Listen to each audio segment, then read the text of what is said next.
Guys, welcome back to our YouTube channel, Simple Life. And today, yun nga pala, no, it was been a month since I was uploading a video. Ayan, so, I hope today started today. I am 100% seriously to back for my YouTube, which is, I really do, thank you so much to all my subscribers for staying in here. Maraming salamat sa inyo na hindi ko talaga inaasahan na sa pagbalik ko dito pa kayo. Ayan. So, thank you so much guys for staying on my uh, channel.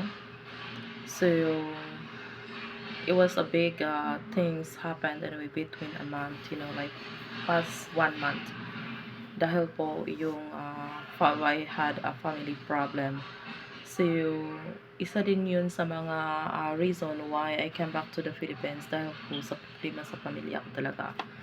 So, yun. So, I was dealing that and it's not that finished yet, but I can't be affected for my family problems. So, I have to be continue what I should to do. Yun. So, kailangan kong ipagpatuloy kung ano man dapat kong gawin. So, andito ako para lang po magpasalamat sa inyo sa mga tiyaga at ayun, sa nandito pa kayo. Ayan. Tawag ito, buong loob ko po talaga yung pagpapasalamat ka sa inyong lahat.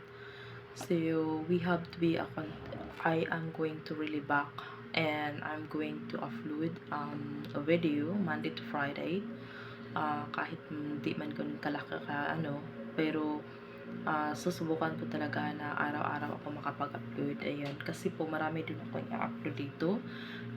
Like what I said that I was joining in YT, yun, sa pag-aano ko dito, sa pag-vlog.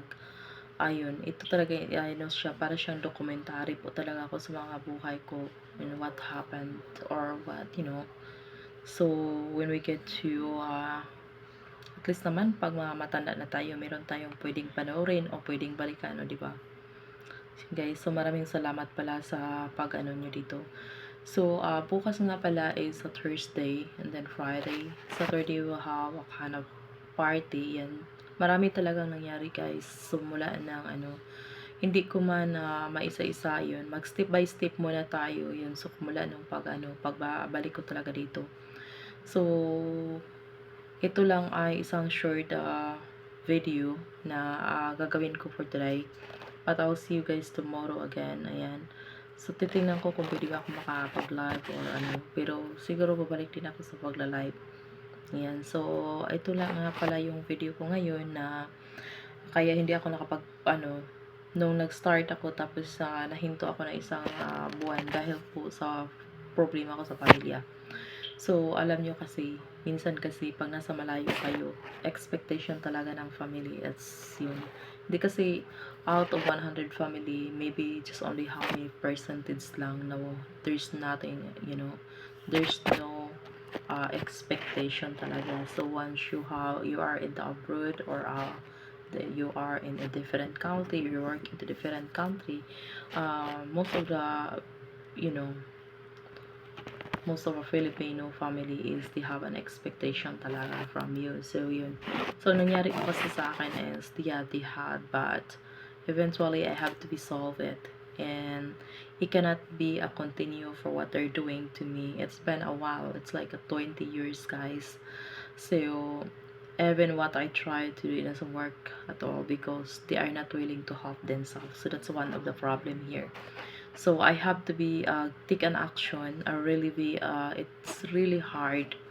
I mean, it's a hard decision, but I have to do it for the best. Yan, kaya gagawin ko talaga kahit kaano man siya kahirap gawin. Dahil po kailangan kong gawin para po sa ikakabuti po talaga. Dahil po I'm losing a lot of money but they are not willing to help it. So, ayan.